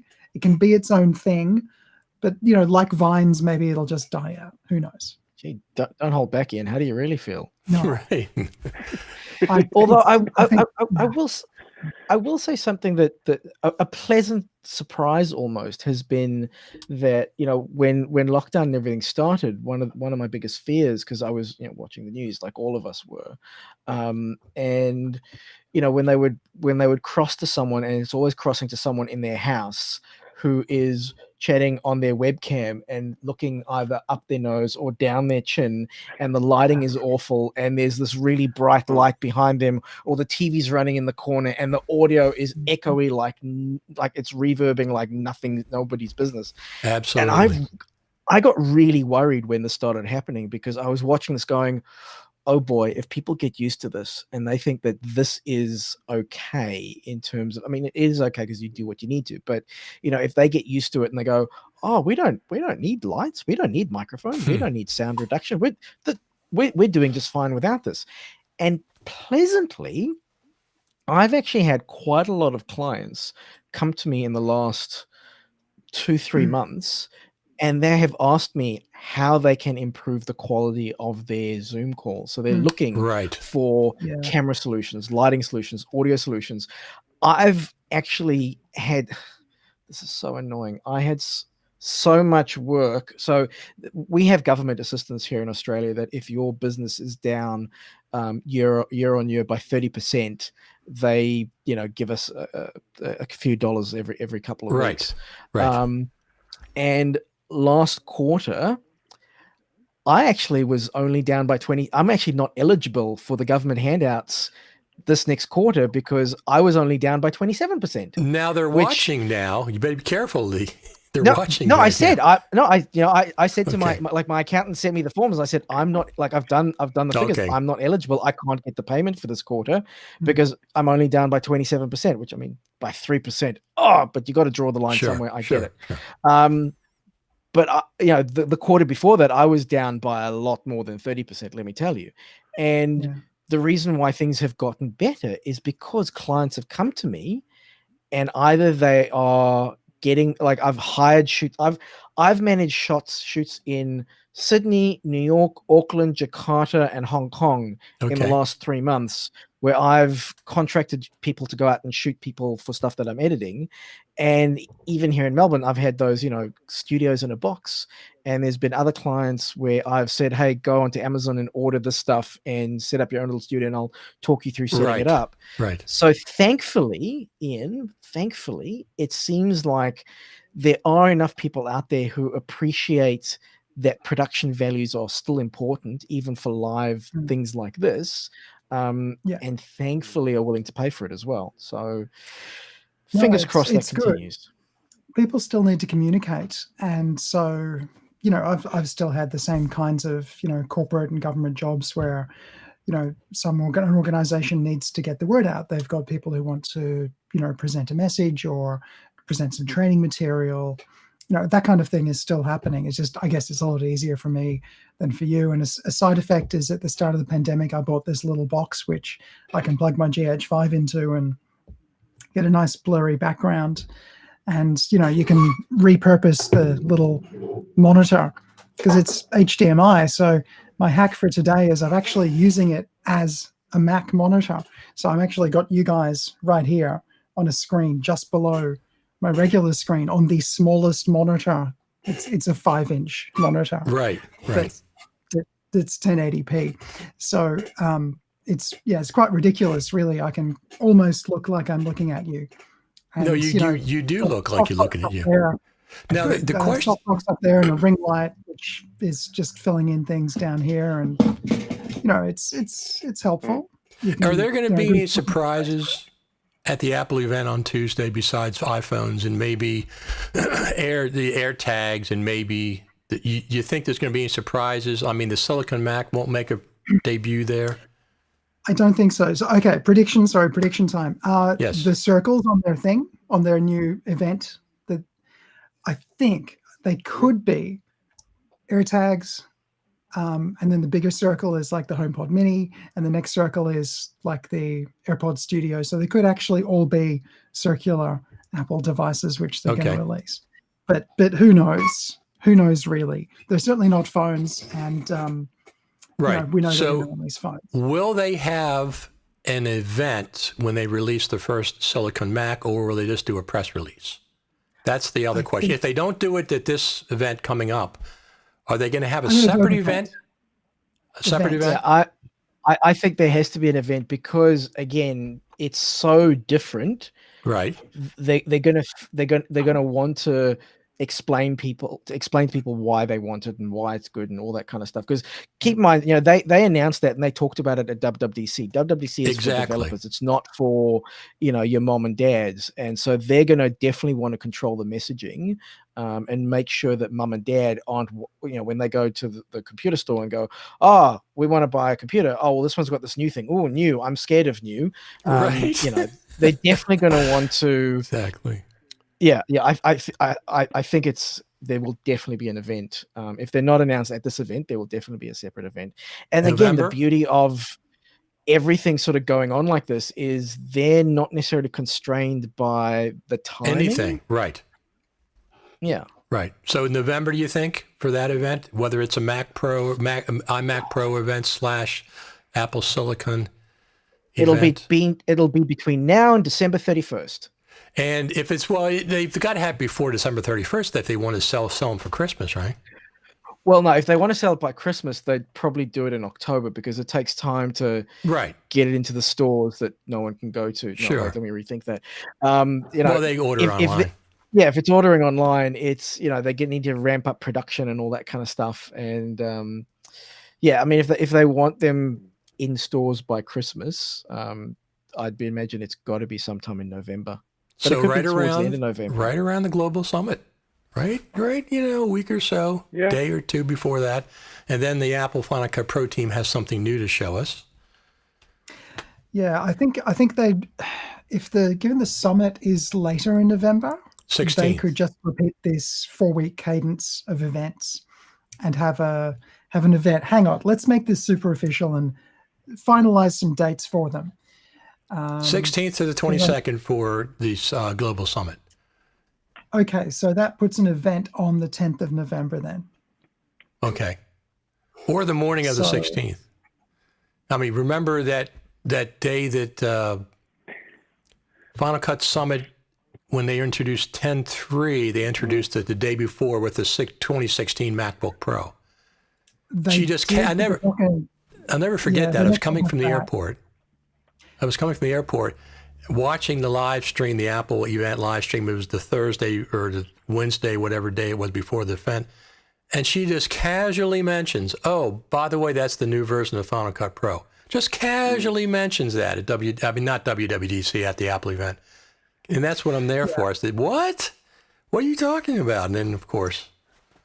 I think the only reason we'd be seeing Final Cut mentioned as part of an Apple Silicon is as a demo of how good Apple Silicon is. They're not going to demo Final Cut on its own. They're going to use this as an example of how awesome, their software and their hardware teams are, which is perfectly legitimate, and I'm sure it'll be awesome. But it's not going to be so tightly timed. I think with an Apple Silicon release, they might have a Final Cut demo and then talk about it maybe in slightly more detail the week after that happens. And I'm looking at the schedule for the global summit, and I don't see like a big long demo. Like there's not a half-day session for Apple like there has been in the past. And there's a whole day. There's a whole day. Is there? Apple Day There's Thursday. A whole day. Hey, how did Apple I Day miss Thursday. a giant It's a whole thing saying day. Apple Day Thursday? Wow. Thank you for different. reading, Matt. I'm here not to read, apparently. So. It's a different color to everything else. It looks like an ad in the middle of the rest of it. So I missed it the first time as well. And then I went back. I was like, it's even got kind of an Apple event kind of weird graphic going on there. Yeah, okay. So the whole day on the Thursday. I don't think that's going to happen. I can't imagine Apple presenting for an entire day.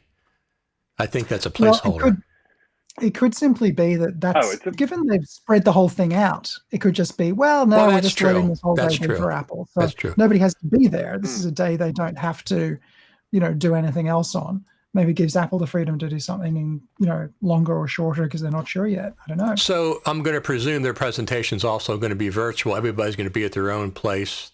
They're not going to be together on stage at the Apple Park or anything.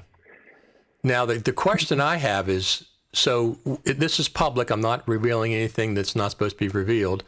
In the past, the FCPX Creative Summit always said there's a special Apple event for attendees only, which was something that we got to talk to the Final Cut Pro team more one-on-one. You can do Q&As, but nothing was supposed to leave that room of the actual event. But the event itself was public. I wonder if they're going to do that the same this time. Not going to do it? I don't see it. It's nigh on impossible to control that and ensure that it stays in the room. So I just don't see it. Kind of like what? Yeah, it'd be great if they could find a way.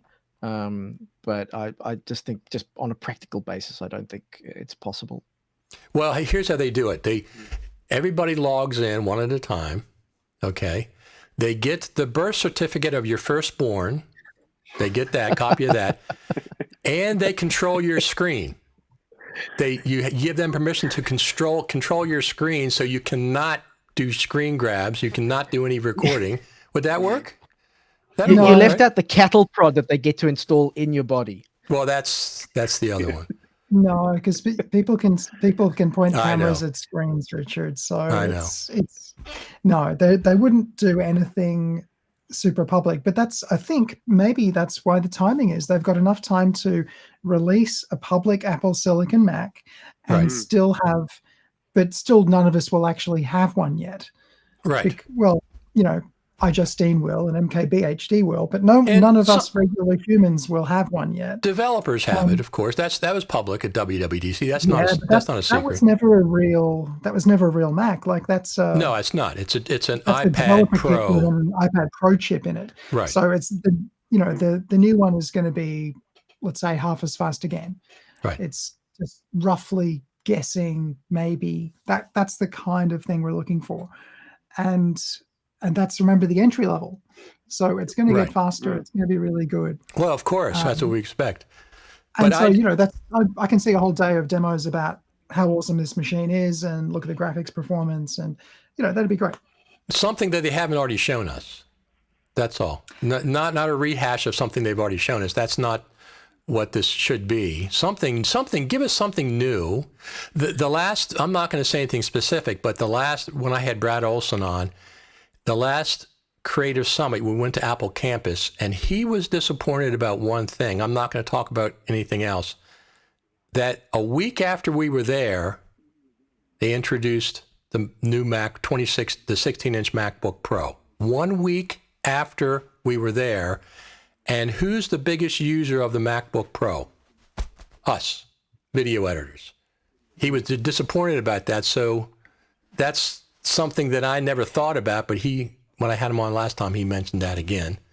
And that's true. Look, I think that's fair. I think though, and I've back many years ago, I've worked for sort of big corporate companies, and they are big beasts with lots of different working parts. And I'm sure if it was possible to have shown it to us before it was announced, they would have. But there's always so much stuff in the background that you don't get to see and that you don't understand, and that might hopefully get written into a book in 20 years time. No, absolutely. I understand. Yeah. Yeah. I don't think it was anything malicious. I'm sure if they could have, they would have. But I'm not blaming the Apple Final Cut Pro team. Let me be very specific about that. I'm just saying Apple, because I know there's multiple layers. As a matter of fact, there was rumors that Phil Schiller was going to be there at that event last year. That would have been cool. He didn't show up, but there was rumors, that he was going to be there, and he's their boss at multiple levels above. Now he's a Apple Fellow. Is that what he is? What I don't know what that is, but he's an Apple Fellow. This is why you shouldn't believe rumors. Well, that's true. No, rumors are, sometimes they're right, sometimes they're wrong. But it's listen, if I have nothing, if I had nothing, if I can't speculate on things, I couldn't have a podcast now, could I? Especially the summertime. That's one of the reasons I don't want to be on the beta team, because I want to be able to speculate. Okay, well, I want to be able to speculate. Yes. If you get mid-year and you're just running low of content and there's nothing new, just pick up my book and start reading it aloud. There you go. I'll order that. Because you've got plenty of content. I'll bring you on. As a matter of fact, somebody, Ian, said, are you going to do an audio version? Somebody earlier on. Where is it? I'll put it back up here. It's a fair question. I think there are already apps to help you calm down before sleep, so you'd probably be best just to go for one of those. Here we go.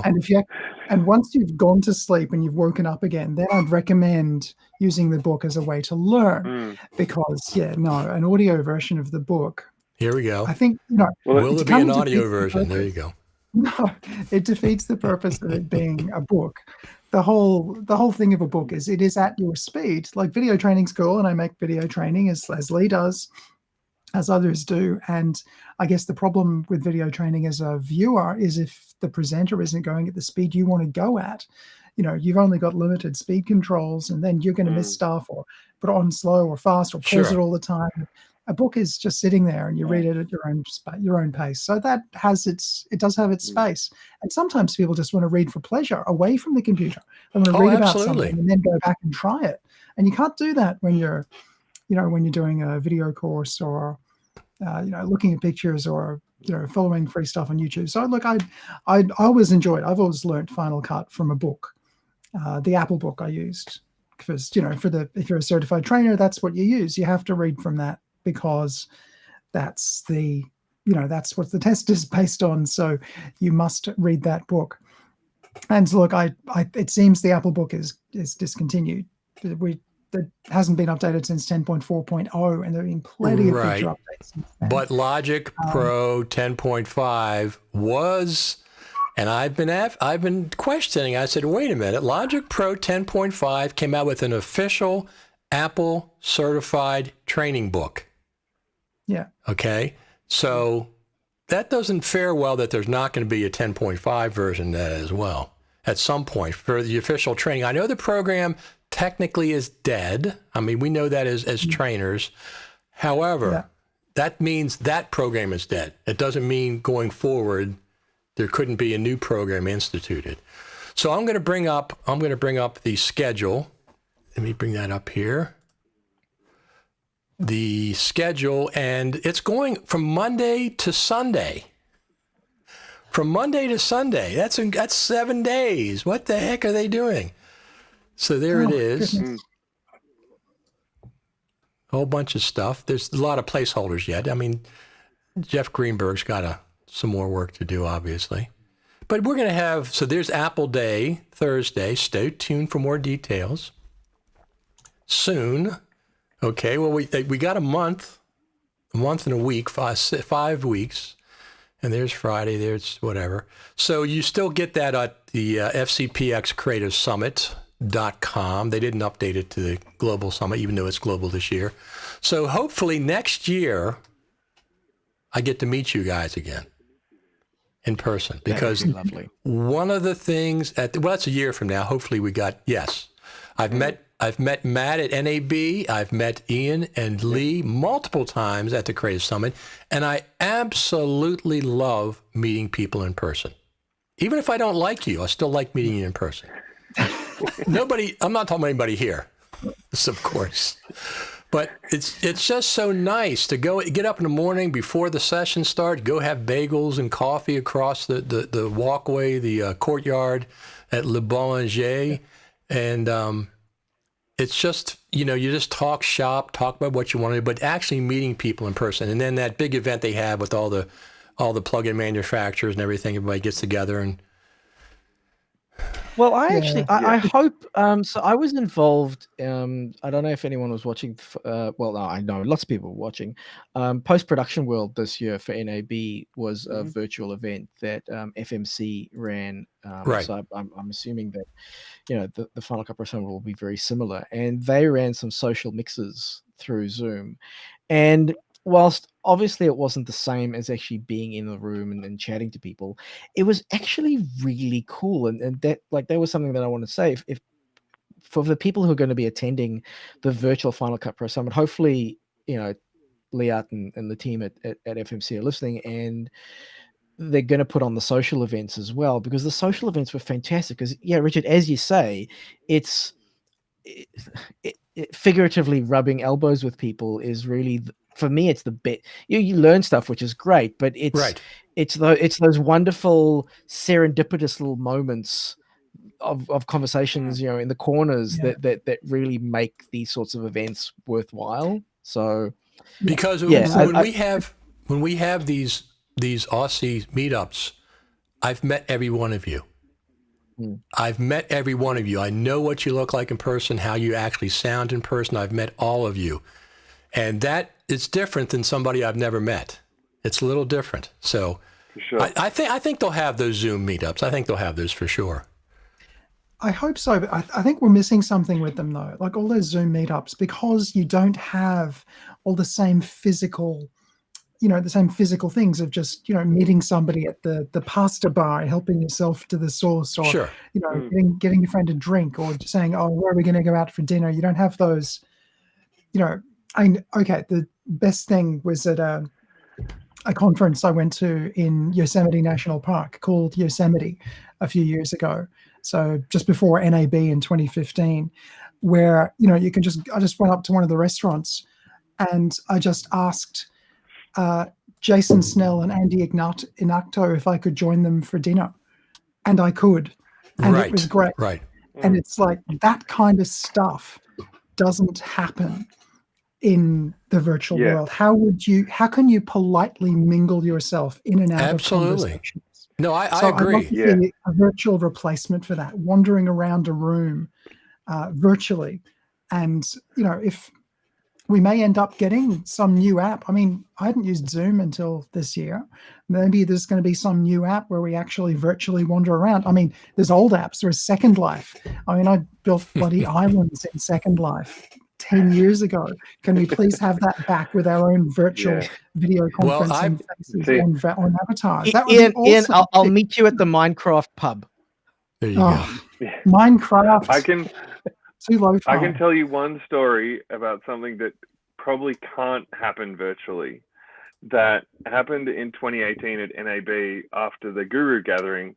There were, I mean, a couple of years ago now. I don't think Michael minded me telling the story, but we were all there were about maybe 8 or 9 of us who were going from the Guru Gathering to the Pepper Mill in Vegas to have something to eat. I think it ended up being about 12 or 13 people that ended up there for dinner, but we were all trying to get into a car to get from one place to another, and we were one seat short, and Mike Matzdorf decided that he would be the one to draw the short straw, and he lay in the boot while we drove the 200 meters or whatever it was to the restaurant. I don't think we'll be able to do that virtually. No, absolutely I actually not. think we can do it virtually, and Did it's a lot safer to do it virtually. Did you let him out of the boot, by the way? Did you let Mike out of the boot? Did you just leave him in there? Yeah, somebody had to let him out. I can't remember who it was, but you're never going to get those, Sven Papa. You're never going to get You're never going to get those fun moments. experiences. You're never going to get the fun experience like when Tim Dashwood buys you donuts from the donut place on the way between the old Apple campus, and you're never going to get the thing where Lee and I met John Cleese in the supermarket, and then met him again in the hotel lobby, and then again in the elevator. I mean, we met John Cleese. No, exactly. We met John Cleese. Exactly. I got a picture of him. In the lobby at the Juniper. That's apt. No, I 100% agree with you. I absolutely agree with you. But since we can't this year, so NAB has shifted from next spring to next fall. So a year from now, NAB said they're going to have a new one. I think if NAB is successful, that maybe next year we'll have a creative summit again. If NAB is successful, if we don't know at this point, right? Because it's too far in advance. We don't know, but the Australian budget just came down, and one of the predictions is that there will be no international travel until the end of next year. But can you leave the country? Or just people coming back in? No, not really. Not if there's no flights. Like if there's, I didn't realize you couldn't leave. I thought it was a restriction on people coming in. We have to get a special. We have to get a permit if we want to leave the country, and there's got to be a good reason. Yeah. It's like there's got to be a good reason, and you've got to leave. You got to leave for a certain amount of time as well. So you're going for a week to the States. It's not going to fly. I know people who have had to say they're going for 3 months. It's like my father's dying in the UK. That kind of that kind of reason will get you out of the country, and it'll be an expensive flight, and you may not get back. There've been people not getting back into the country, even though they might live overseas and want to come home, but they can't get a flight because there's very limited seats in, and the airlines are trying to remain profitable, and they're bumping people out of the 20 seats of economy and saying, sorry, we've got 10 in business, they're available. And a business flight back to Australia is, Lee, you'd know how much is a business flight back to Australia? I don't know. I get my clients to pay for that. There you go. Just bill them directly, right? So so your people take care of that? Yeah, great. Absolutely. Without revealing anything you're not supposed to reveal, I'm going to presume 2 people are presenting at the summit based on past summits. Look, I can see in the I hope so too. I can see in the program there's one of the sessions on Sunday says an FCP session like this from 2017, same day edits in FCPX. I think I presented that talk. There you go. So there you go. So I hope I get to do some of these again. That should be fun. My only question would be the time zones. But that's okay. I'll stay up late or I'll get up early. Hopefully not both. I have a feeling you could probably pre-record those and just be live for question Q&A or something. You're right. Your time zone is still affected being live. Of course. It's doable. Like it's doable, but it's weird. There's another conference. Everything's timed very well for me in November. It's usually my conference season. There's another conference I usually go to locally in Brisbane, which is all online this year as well. And they're just taking pre-recorded presentations. So you can actually just give them a video and they'll just play it at the right time. Well, you can hire Lee to answer your questions. Hire Lee, just pay him to answer your Q&A that happens And you can snooze. It'll only cost you 3 business class flights. There you go. Oh, that sounds great. But I mean, look, in terms of next year, I think sadly, most things are awful next year as well. That would be my prediction, because the vaccines are just going to take too long to ramp up. Even though there's a vaccine being developed here in Queensland, they will not have got that to enough people to be able to open the borders. It won't be worldwide enough. The logistics for the US, just there's so many more people. It's so much harder to get a vaccine to everyone. And just even replicating enough of a vaccine. It's not like you can just say, "Oh, give us 300 million, please." Right, 330 some million. It doesn't million. scale. It's not like software these days. It is just very, very difficult. Australia is going to have it a lot easier. So you don't think Apple's going to develop their own vaccine in the App Store? You don't think that's a possibility? Sadly, You know how no. many years it took them to develop the iPhone? I'm sure they're working on it, but we don't have the time for that. Well, you're right. Now, here's a question I'm going to bring up before we get off here.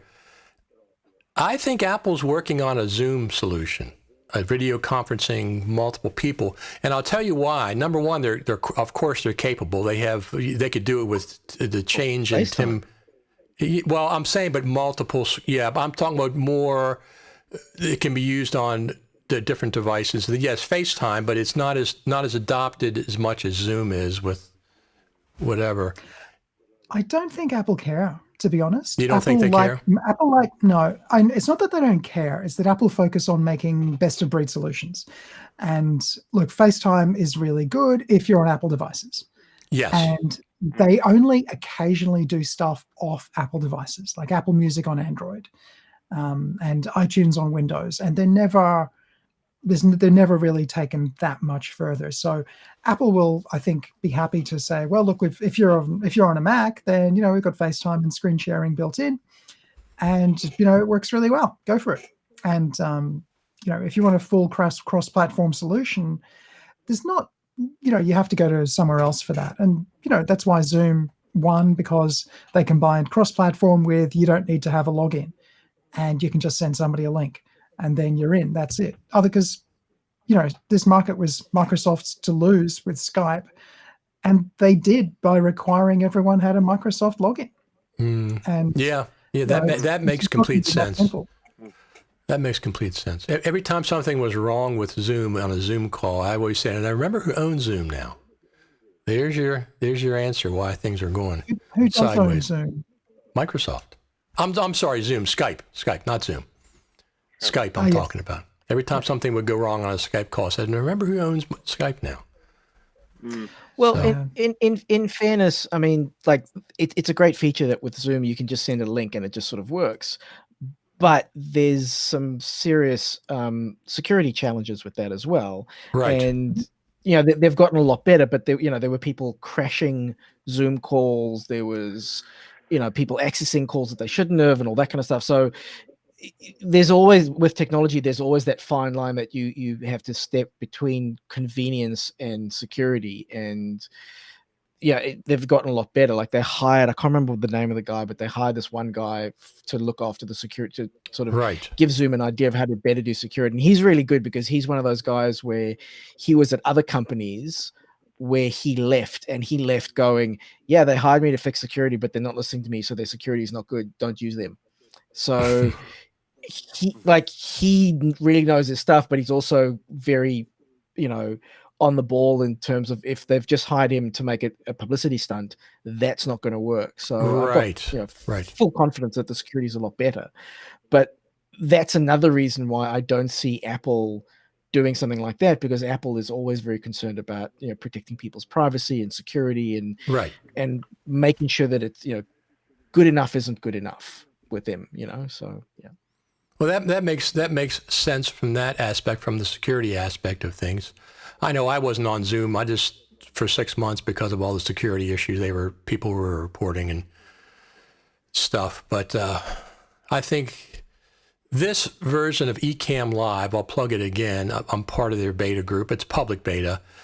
They're hosting this on their own servers. We're not going through Skype. We're not going through Zoom. this is their new feature. Now you have to have the Pro plan, which I have, obviously. And you're allowed up to 4 guests plus the host, up to 5 people. And it's worked flawless, except for a little bit of login issues with Chrome at the beginning, but it's been flawless the entire time. So we've been on for 2 hours. No hiccups. Now, of course, you have to have a good internet connection. That's the other thing. Everybody has to have a good internet connection.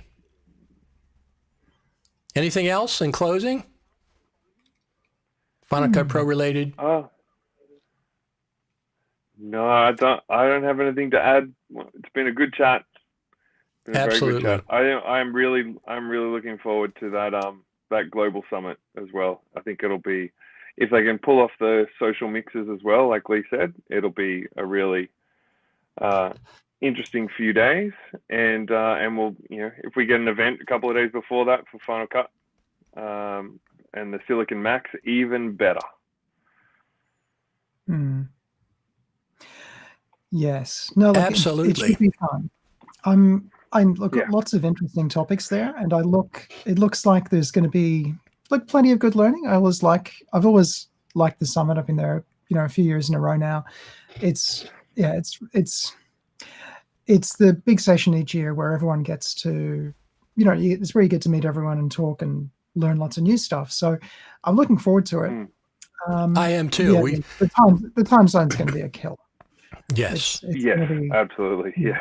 So I've told Ian this story before, but since you guys weren't in our conversation, the first time I met Ian at the Creative Summit, we were in the lobby at the Juniper Hotel, and we shook hands. I don't know if were you there in 2016 or 2017, the first time? Yeah, 2016.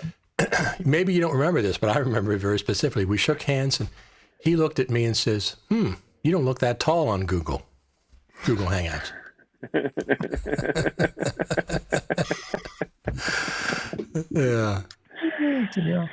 Yeah, that's right. You are tall. I remember now. Yeah, 6'3".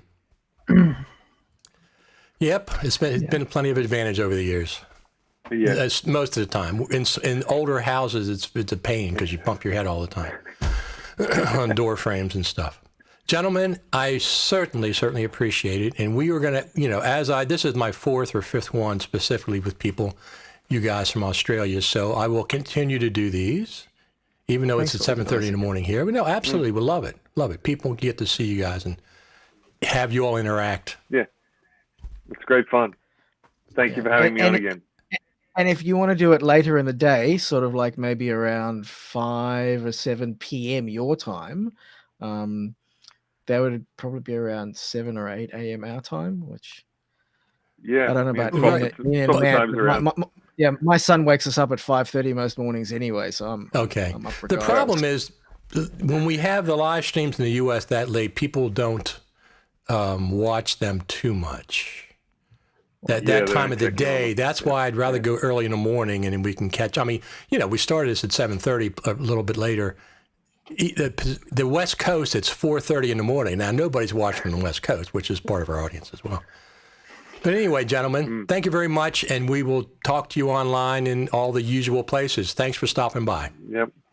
Thanks, Richard. Bye. See you later. Richard. Bye. See you later. Bye.